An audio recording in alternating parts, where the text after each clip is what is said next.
we went out to dinner with the Portland Council, and I was literally just like, looking at some of the faces. It's the first time you're getting to talk to some of the people like Jess, Tanya, Misty, and all that. And you here in the Portland region, you're in good hands.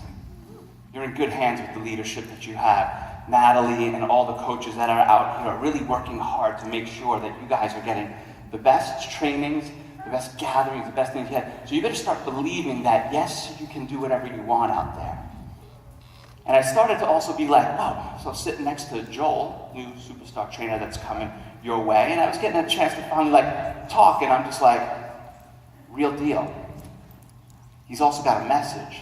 He's got a voice. He believes more than just the workouts. He believes the fact that, like, you know what? We're going to bring realism to what we do, and we're going to insert what we do into people's lives. I was just like, I'm getting excited about the future of where we're going. I hope he's going to share that with you before he just kicks your butts a little bit later.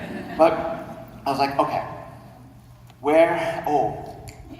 I gotta give a shout out to the Tenacity family before I even begin, especially these two little ones right here, Gabe and Lucas. They are the boys. They're coming to the dark side, whether you like it or not, but nonetheless, sweet. Okay, so now let's dig in. Because I was sitting, a couple Sundays ago, I was sitting around and I was just like, okay, it's Sunday morning, I'm having some coffee, I got a little Pearl Jam on the background, I got the Fareed Zakaria show, just in case something comes on the news I should be paying attention to.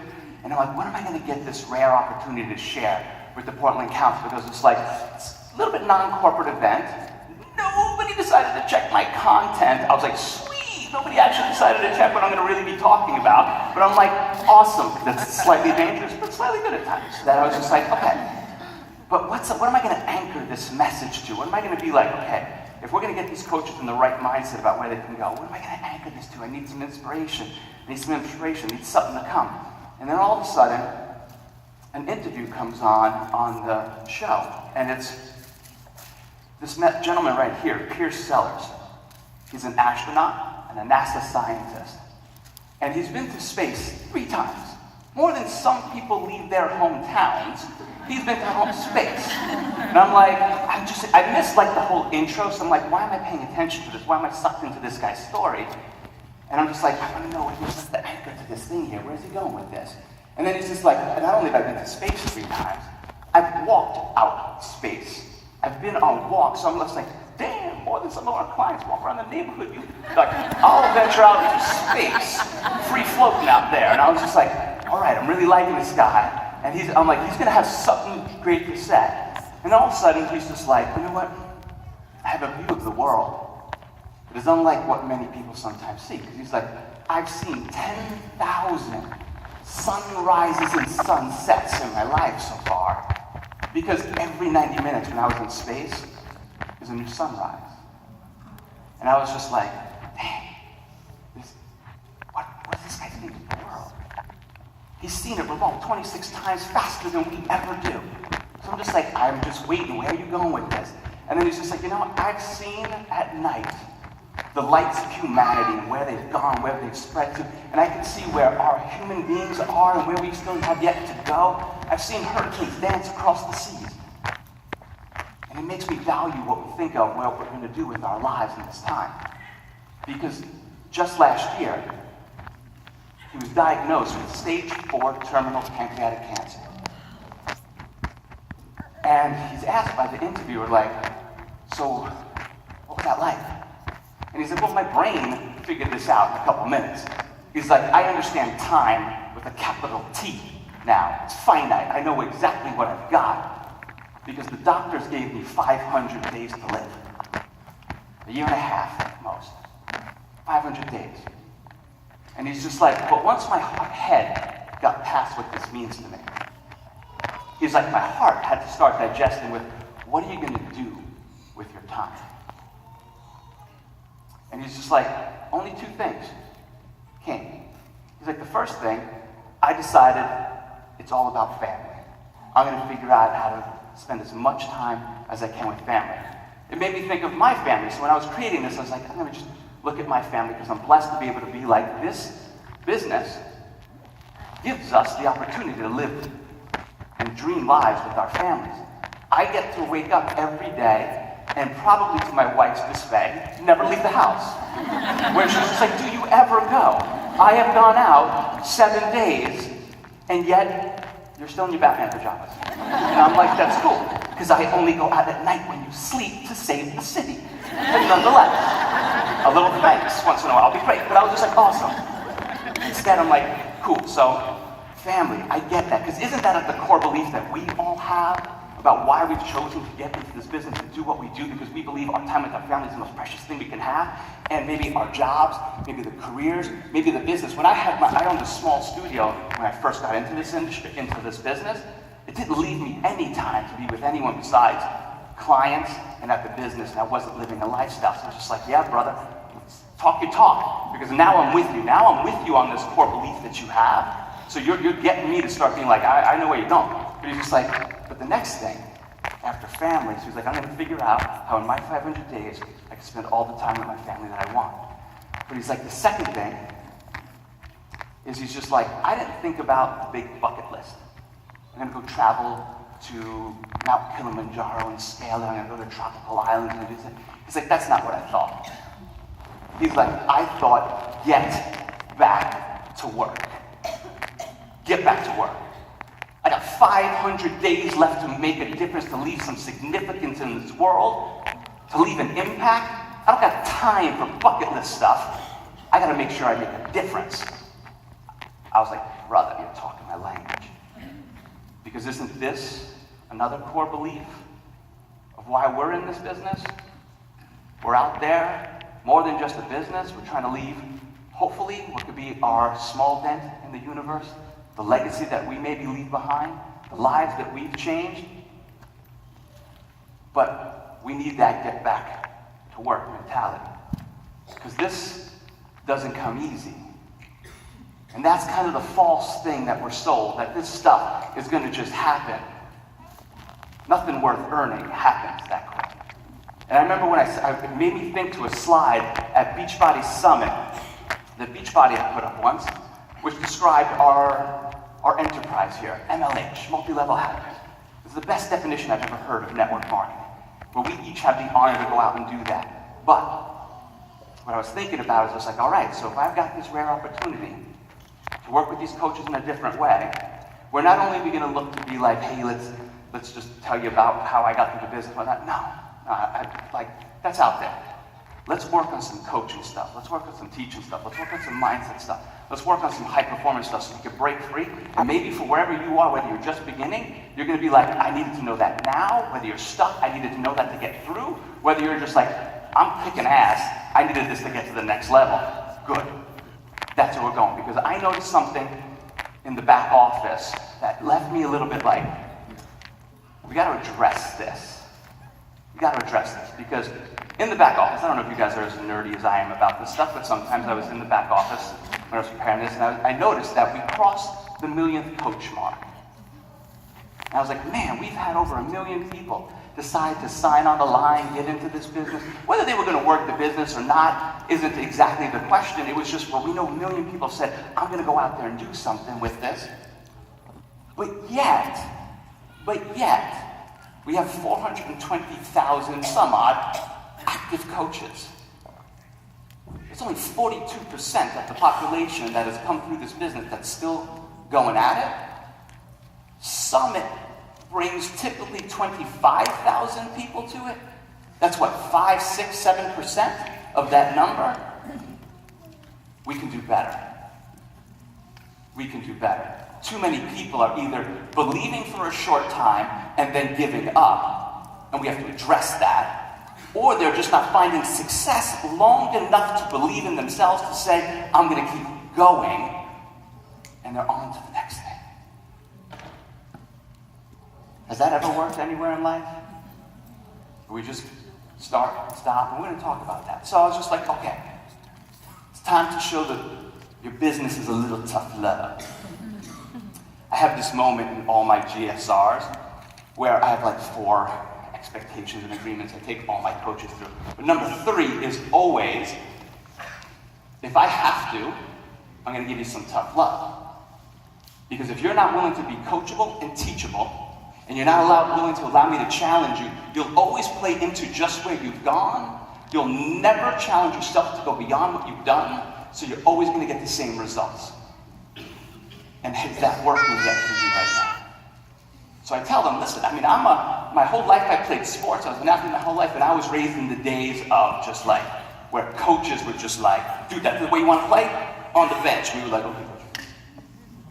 It wasn't today's day and age in some of these little pop-up towns where everybody wins, everybody gets ribbon, participation for everything. No. Those are the days, and I remember my mom used to want to sometimes yell at the coach when she would get yelled. I would be like, woman, you're Sicilian, sit down. You don't even talk English well, he won't know what you're saying, and I'm okay getting yelled at. Because I want to win.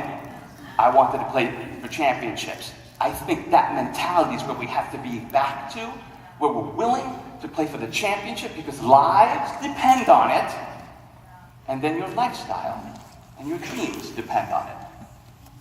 So we got to be willing to be there. Is that fair? I need like a verbal yes, because if I give you a little tough love and I show you some stuff about social media right now and it hits you, you're gonna be like, he's a douche. I don't want that. I make my coaches, I'm like, you better say it verbally, because if it happens down the road, and then you go to like, you're like, I'll be like, remember day one? Remember day one we talked about the agreement? Yeah, you change. You, me. You change. I told you how I am, this is how I operate. We're here to get results. You're asking me to help you get to a dream lifestyle? If you think it's gonna be yellow brick roads and ribbons and red balloons all the time, that's the problem. It won't be. It'll be work. Everybody has the potential to win. Not everybody deserves to win. Because they're not willing to earn it. This lottery lifestyle mentality, I'm like, I win the lottery every day because I earn it every day. We're gonna earn it. You with me? Yeah. Cool. All right. So, let's talk a little social media and stuff like that, because I see what's happening in the Beachbody network, and we got to call this out a little bit, because we can do something about it, do something about it early, because this has plagued the fitness industry. In my, Jess was mentioning I have other businesses. Some of my other businesses, I teach business, marketing, entrepreneurship, high performance to the fitness industry. And one of the things I have to always address is the generalist trap. The generalist trap is where, like a bunch of goldfish swimming in a bowl, that everybody looks the same, talks the same, acts the same, says the same, offers the same. So everybody's just looking the same. It happened in the fitness industry because we were never taught marketing in the early days. We were taught technician stuff. How do I do the workouts? How to do this and that? How do I know my lumbar-pelvic complex? How to know this and that? And they're all great, but that never helped get people in the door. That never helped keep people. That wasn't retention. That wasn't sales. That wasn't marketing. So everybody got stuck. Everybody got their prices bastardized, because all of a sudden everybody looked the same. Because you have a boot camp, you have a boot camp, you have a boot camp, you have a boot camp. You're a CrossFit. You are personal training. You have classes, yay, because anybody wakes up today, I'm buying me some classes. That's not what people are shopping for. It's not what people are looking for. People are looking for solutions to their problems. They're looking for somebody to lead them, somebody to guide them, somebody to be a thought leader. So, that's something we're still working on in the fitness industry, but now we've crossed 420,000 Beachbody coaches. It's not like it was 8 years ago when we started, where everything was new, everything was good. Now, people have seen enough of this. Where everything is, here's me in my shake. Hey, here's me planking. Hey, at just day 14 of another workout, I'm sweating. My favorite one is the one up in the corner that looks like a woman was like, hey, my kid pooed in this jar. I put a straw in it. You're like, what? This can't be going on anymore, because it doesn't tell your story of how you can go out and change people's lives. You can't just put up anymore. Like, well, it will work for a little bit, where you're like, 22-minute hardcore. I'm running a challenge. Buy it now. Well, you might get 1%, 2%, 3% people. That ain't gonna change your lifestyle. That's a few sales here and there, but that will diminish. You're probably noticing that on a lot of your stuff, engagement's going down, likes are going down, because now everybody out there is just like, another Beachbody coach posting their shape, another Beachbody coach posting their workout, another Beachbody coach asking me to buy something. People are looking for their stories to change. They're looking for you to help solve some of their problems and to show them how they can get past things, because nobody's really having a workout problem. They can go to Mr. Goog's and type that in. They can go to YouTube and get that for free. It's you and how you show up in their life to mentor them, to coach them, to help them get past what's happening in here. The same things that we struggle as coaches to get to success, which is our mindset, our thoughts. They're struggling with to get through into the next level of their lives with the why do they need to get their nutrition figured out? Does it matter to them for being a better mom, being a better citizen, whatever the thing is? So we got to start looking at the fact that, like, besides the fact that now it's just a sea of Beachbody coaches all doing the same thing. And I'm obviously grossly generalizing here, of course. Some that have decided to be like, on my agenda to become a better Beachbody coach, a better business owner, I'm going to start studying marketing. I'm going to start studying social media. And they start doing that personal development. Those coaches are breaking through. Those coaches are starting to create tribes out there. So not only do we have that problem, we have the problem of just people and how they behave now. Because everybody today has the attention span. Kidding. I just met some people that really like kitties too. That I was just like sweet, and one's really, really awesome.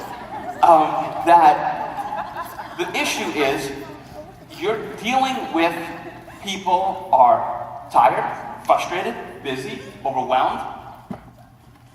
And the feed on social media can be mind-numbing and distracting on its own. This was a typical day. When I was doing this, I'm like, let me take a typical day of what my feed looks like. And the first thing was, Bridget's home.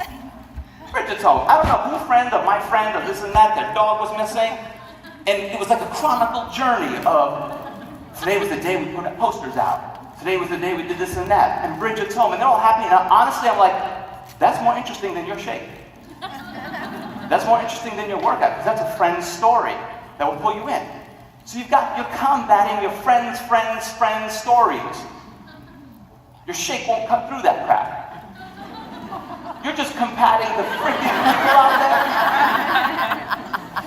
A guy I know hates the Democratic Party, and he's got to freaking voice it every day on social media and do his stuff and his rants and whatnot. Awesome. If that's your platform, I understand why you're not making money now, brother, because you're worried about this crap. But you know what? Enough people will pay attention to that. Enough people that your buy my 21-day fix post without any story ain't gonna cut it. Won't cut through that. Then you've got just like, check this one out. Look at it. Oh, look at this. Look at this. Look, oh, dude, shoot that ball for me. Oh, good ball. Bring it back. Bring it back, yeah. And oh, look, he's learned how to do this. Oh, don't give up. Don't you give up. Don't give up like a coach.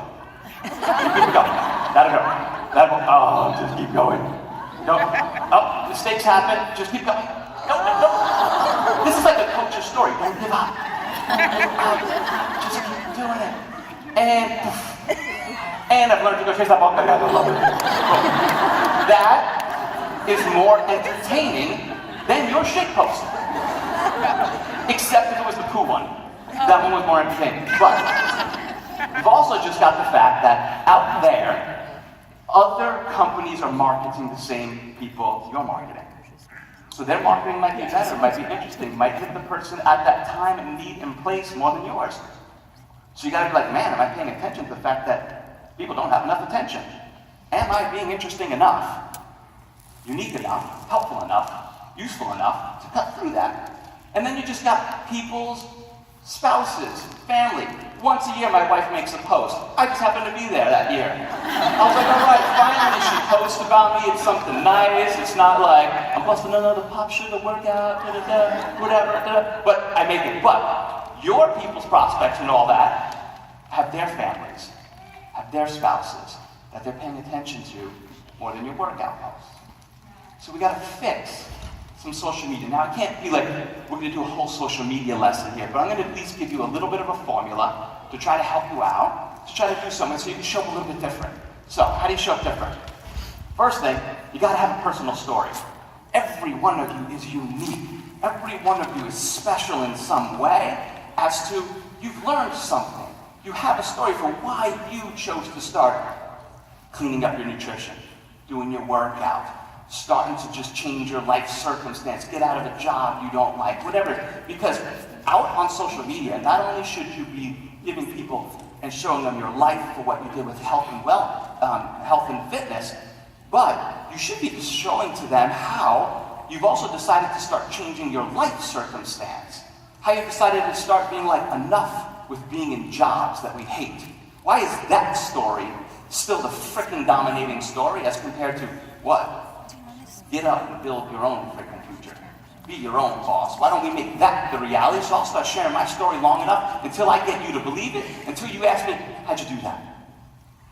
If you want to grow your business side, not just your retail product side, you got to start putting your story out there about how this business changed your life, the personal development that you're doing, etc. But you got a story. You need to understand your niche's problem. One of the things that we gotta kind of start paying attention to is you can't talk to everybody. Most coaches are trying to talk to everybody, hence why you're heard by nobody. You gotta start paying a little bit more attention to what's my niche. Who do you love serving? Who do you want to be surrounded by more? We'll say stay-at-home moms. At least now we got, okay, a niche. Can you still niche that down a little bit more? Absolutely. But stay-at-home moms, we'll run with that. Stay-at-home moms have a much different problem than working mom, than even single mom, than whatever else. So their problem, let's just go with their fitness, is time. Isn't that one of the biggest ones you guys always hear from them? Time. Let alone, we won't even get into, do they have the reason, do they have the why, let's just go with time, is one of their problems. Well, have all of you had to figure out time as how to get past that excuse? You've all had to figure that out, right? You've all started to be like, bullshit. I'm going to figure out my time. Because I'm going to make time. I'm going to create time. I'm going to give my kid NyQuil. I'm sleeping. I'm working out. Perfect. Awesome. It's great. Just kidding, parenting associations out there. But you've got a solution or a revelation where you started to figure out, no.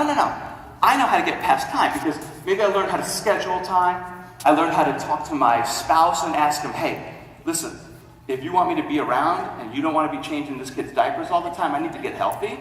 Otherwise, you're doing it by yourself. Girl, I'll help you out. What you need? I'll take them for a little bit. Awesome. So I went and figured out how to communicate with my husband so I could get more time, so I could get my work at it. So you figured out a revelation. So if we were looking at this, imagine a post. It was along the lines of, it's been a year since I stopped the lies.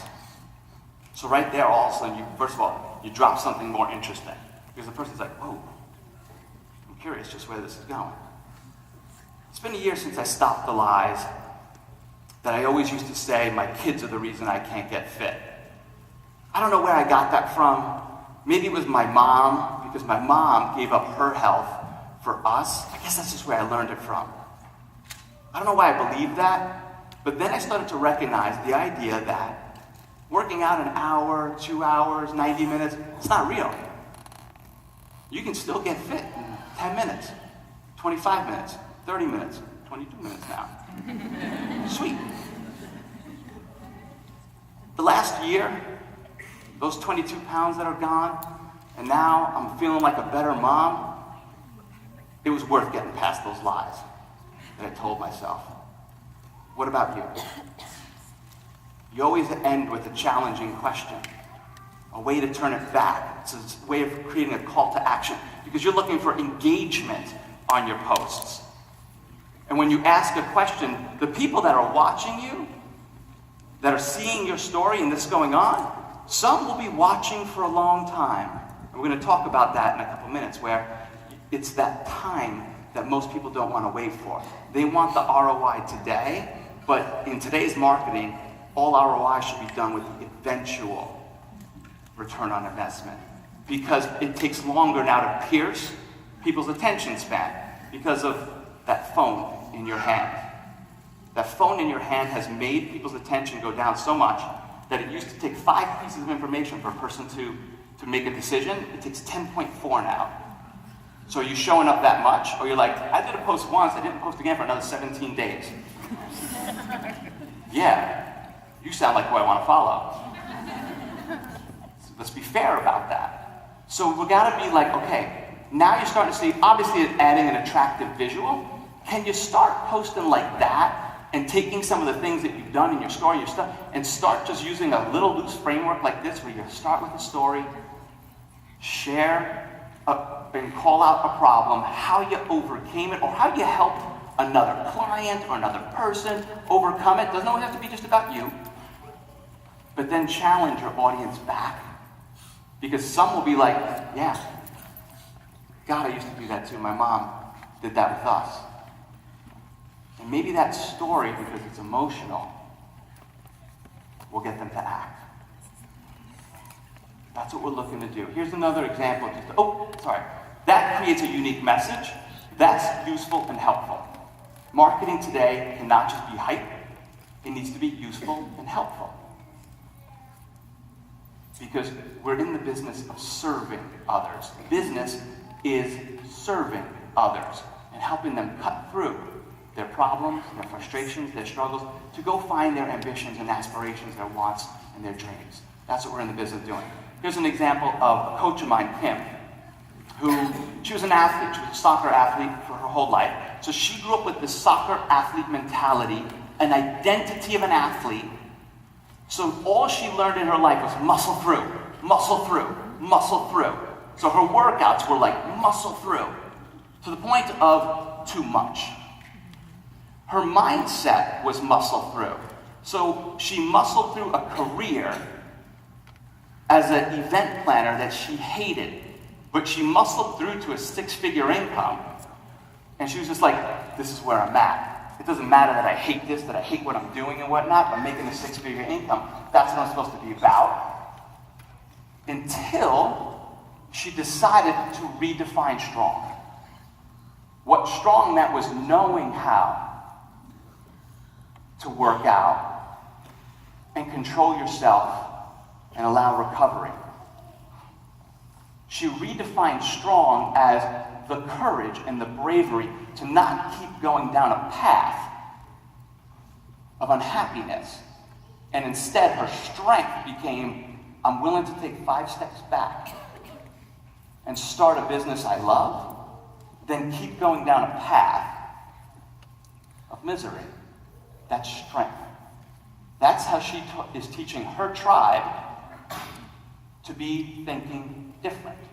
She's positioning herself as a thought leader. Do you think she's going to build a tribe with that kind of messaging? Hell yeah. Can you start building a tribe with your messaging that way? Absolutely. So let's make that an intention now as we're working with our social media to take all the unique things that each one of you have gone through, start plugging it in. Start working that formula. Let's just see. Hey, think about it as, what if you have 500 days? Work at it for 500 days and see where your business is. In 500 days, your life will never look the same again. Cool? Awesome. What I call that, simple way for you guys to remember that, is always be the red umbrella. I only chose this because I'm like, I'm going to Portland. It rains every day. They have like umbrellas like Texans have guns. That was just like, and then I get here and it's sunny as all hell. I was just like, should I take that slide out? No, but they'll remember a red umbrella. So you're going to show up as the red umbrella so that you can keep rain off of people or something. Cool. All right, let's talk some mindset stuff here, some high performance stuff, because the only thing I have seen really hold coaches back from their highest potential and their best success is really the battle in their head. It's winning the belief wars. It's winning the story wars that are going on inside their head. And it's the lack of these 3 qualities that I've seen most coaches struggle over, where they lack the courage to go out there and to put their lives on the wire, to go out there for the world to see them, because they're worried about the opinions, they're worried about the naysayers, they're worried about the doubters, as compared to, until their opinions, their sayings, their doubts pay your bills, who are they to be giving you advice? Who are they? You are surrounded by the right people who will tell you, march on. But it's that lack of courage that keeps a lot of coaches out, because they're worried, what if I put that social media post up? And I got no likes. Unless Freddy Krueger is going to stab you in the neck because you did that, there is no real fear of like, oh, I'm scared, nobody will like my post. I'm scared somebody's going to say no to me. There's a lot more things to be scared of than that. A lot more. I'll drop you in an ISIS camp, then you'll see fear. Conviction. Conviction, lack of conviction is another quality that's killing coaches. It's killing their potential because they don't look at this as yet as something that they believe in. It's still a hobby. It's still the maybe. We have to build conviction in our people. That's going to change. And obviously commitment, lack of commitment, where maybe I'll do something.